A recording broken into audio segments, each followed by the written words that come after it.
सर्व मंगल मांगल्ये शिवे सर्वार्थ साधिके शरण्ये त्र्यंबके गौरी नारायणी नमोस्तुते।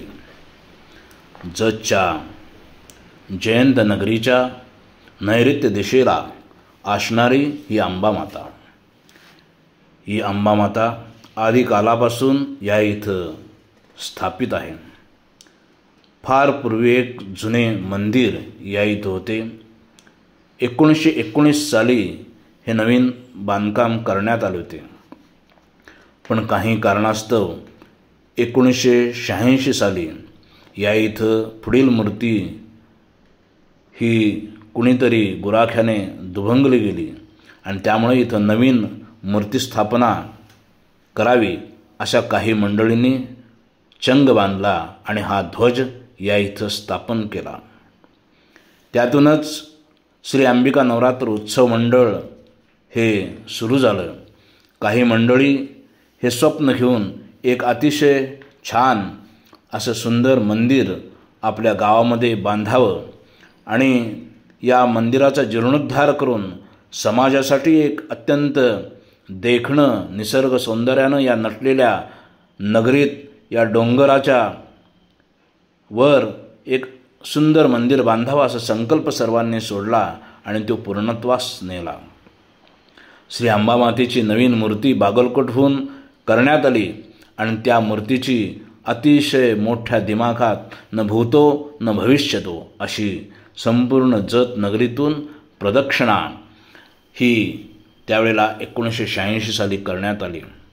एक अतिशय सुंदर सुबक अशी सर्वांना आशीर्वाद देणारी मंगलमय दिसणारी अशी मूर्ती स्थापनेची मिरवणूक अतिशय मोठ्या जल्लोषानं संपूर्ण जत नगरीतून निघाली। या एकूणच 3.5 शक्तिपीठापैकी एकूण 64 योगिनी आहेत। या 64 योगिनींपैकी एक हे रूप म्हणजे श्री अंबाबाई, डोंगरावरची डोंगर निवासिनी श्री अंबा माता। आपण पाहतच आहोत ही संपूर्ण शोभायात्रा ही अतिशय मोठ्या दिमाखानं निघाली होती। 108 बैलगाड्यांची या मिरवणुकीमध्ये समावेश होता। संपूर्ण गाव या मूर्तीचं स्वागत करत होतं। सुवासिनी सर्वजण पाणी घालून ओवाळत होत्या आणि अशी ही मूर्ती स्थापना 1986 साली या मंदिरावर करण्यात आली। तिथूनच या मंदिराचा जीर्णोद्धार आणि संपूर्ण सेवा ही मंडळातर्फे करण्यात आली। मग कोजागिरी पौर्णिमे दिवशी एक मोठी यात्रा या इथं भरवावी असा संकल्प करून गावातून गूळ, डाळ, गहू अशा सर्व वस्तू घेऊन महाप्रसाद करण्यात आला आणि तिथून या कोजागिरी पौर्णिमा यात्रेस सुरुवात झाली। त्यानंतर साहजिकच शासकीय दरबारीसुद्धा याची दखल घेण्यात आली।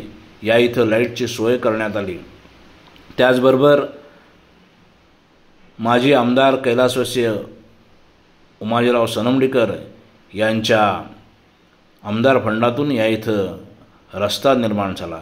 कैलासवासी सुभाष काका कुलकर्णी, कैलासवासी अशोकदादा, कैलासवासी राजन जाधव यांच्या नेतृत्वाखाली हे मंडळ मोठ्या दिमाखानं हा कार्यक्रम राबवू लागले। या इथं खरं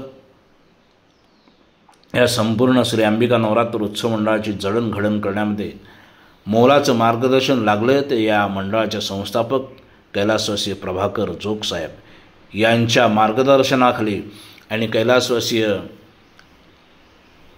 सदामामा जाधव यांच्या मार्गदर्शनामुळे ही आज एक अतिशय देखणी वस्तू या इथं उभा राहिली आहे।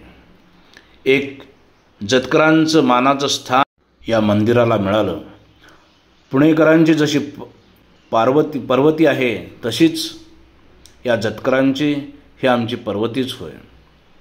मोठ्या दिमाखात 19 ऑक्टोबर 1986 साली या मंडळाचा जीर्णोद्धार नवीन मूर्ती प्रतिष्ठापना करून आले।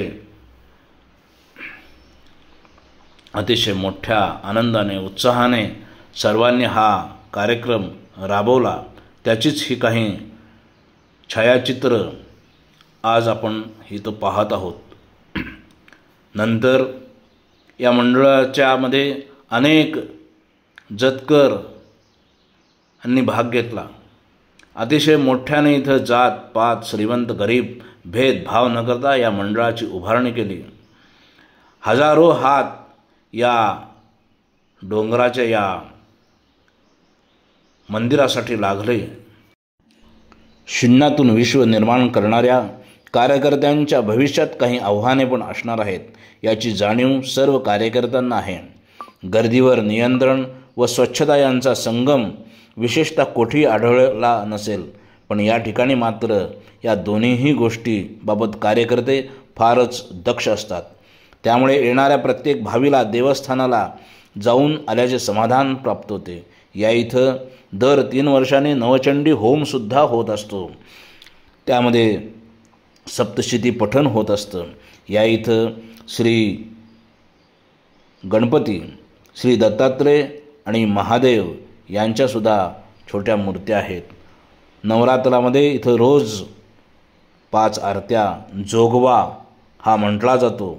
अतिशय मोठ्याने आनंदाने उत्साहाने हा कार्यक्रम दरवर्षी न चुकता होतो।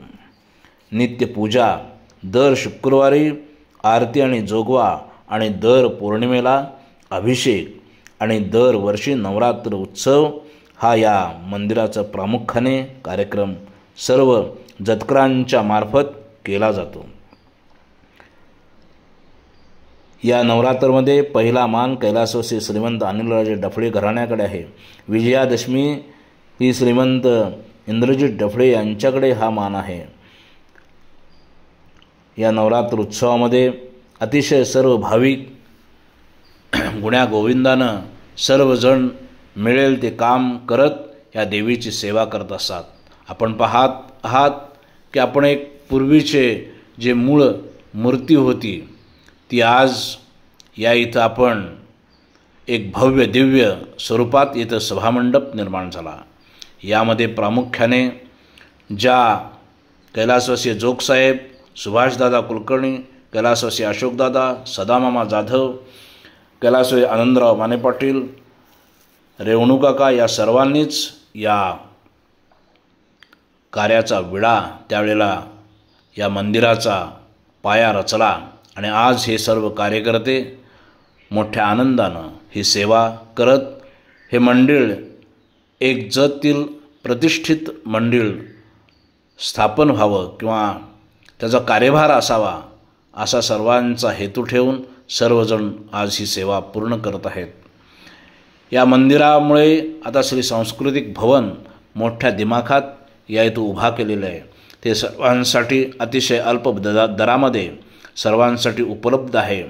आपल्या घरातील कोणतेही मंगल कार्य असेल, कोणतेही आनंदाचं कार्य असेल ते या श्री अंबिका सांस्कृतिक भवनमध्ये सर्वांनी करावं असं सुद्धा मंडळातर्फे सर्वांना आवाहन आहे। आपण पाहत आहात एक डोंगरावर छोटंसं बांधलेलं राऊळ हे आज मोठ्या दिमाखात वटवृक्ष होऊन मोठ्या दिमाखात उभं आहे। सर्वांची जतकरांची सेवा करत आहे। कोजागरी पौर्णिमे दिवशी या इथं फार मोठी यात्रा भरत असते। ही अंबिका देवी सर्वांच्या अपेक्षा, सर्वांचे सेवा ही करून त्यांना सुखसमृद्धी करून देते। इथं आलेल्या प्रत्येकाचे नवस हे अतिशय देवीनं प्रत्येकाला इथं त्याची प्रचिती आलेली आहे। जे जे तुम्ही श्री जगदंबेच्या समोर मागाल ते ते त्याच्या सेवेप्रमाणे ती त्याला पूर्ण करून देते, हेच मात्र खरे आहे। जगदंब जगदंब जगदंब।